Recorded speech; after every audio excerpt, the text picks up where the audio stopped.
I'm Isaac with Medieval Collectibles, and today we're taking a look at one of the most iconic but underrated weapons of early medieval history.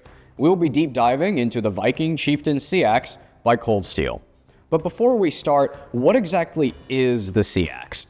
It originates from the Old English word for, well, knife, also often called the sax or scramasax.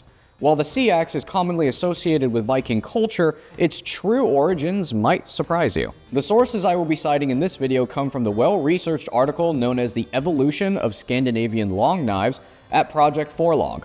The Seax was a popular knife used by many Germanic peoples during the fall of the Roman Empire and the later migration period, used as a fighting knife or dagger. Long knives were indeed discovered in Norway, however, they date back to the Merovingian period during the 7th and 8th centuries. This predates the Viking Age. Throughout the 9th century, the Seax would start to die out in Scandinavia but thrive in the kingdoms of the Anglo-Saxons. Norway has the best example of this, because many Seaxes were being redesigned as longer, single-edged swords between the years of 800 to 1100. Keep in mind, the Viking Age is widely considered to have ended after the Battle of Stamford Bridge in 1066.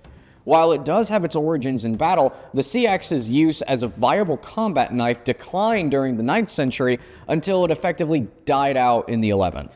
The Anglo-Saxons primarily used this kind of knife as a hunting tool, killing game and slicing meat. But you might be wondering, if a knife is good for killing, it's good for the battlefield, right? I'd say so as well, given that Scandinavian and Germanic raiders were using these combat knives throughout the Merovingian period. Historically, these weapons could range in length anywhere from around a dozen inches to the length of a sword.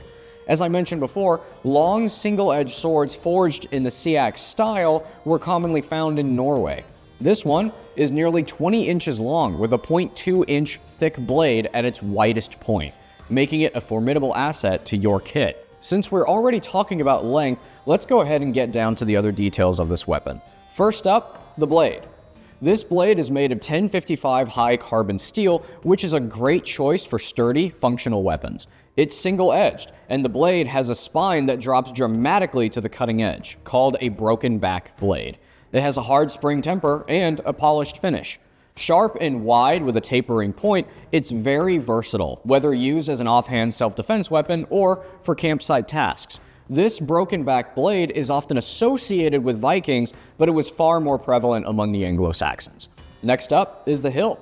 Both the pommel and guard are made out of brass. The cross guard is straight, short, and thin, offering just the right amount of hand protection without sacrificing maneuverability.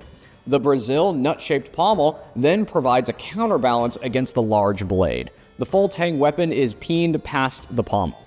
Both guard and pommel feature engraved lines that add just the right amount of detail.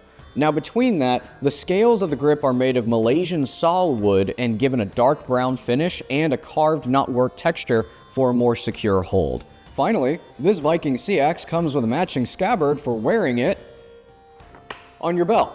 The leather scabbard is shaped to perfectly match the blade of the Seax. Leather lacing along the seam adds to its historical aesthetic. The scabbard is designed like its historical predecessors, placing the sharpened straight edge of the blade upward. These two buckled straps slip through the loops here and allow you to wear or carry this knife how you wish. You can attach it to your sword belt to draw from either side, or you can choose the more popular scout carry, drawing from the back. The two buckled straps are adjustable so you can decide at what height you wear it. While I'm all for historical authenticity and accuracy, this long Seax is still great for your kit, whether you're cosplaying a Viking Chieftain, a Valkyrie Shield Maiden, or an Anglo-Saxon warrior. I can also tell you it's perfect for personas between the 6th and 8th centuries, more specifically the migration period to the end of the Merovingian period. You can embody a Germanic raider or become a Scandinavian settler on their way to exploring new horizons. Wherever your adventures take you, be sure to arm yourself with the Viking Chieftain Seax by Cold Steel as a trusted utility knife or a loyal sidearm for your character. Shop this dagger and many more like it from our website at medievalcollectibles.com. If you like this kind of content, be sure to subscribe for more in the future. Sharpen your sax, don't forget your chainmail, and I will see you on the battlefield.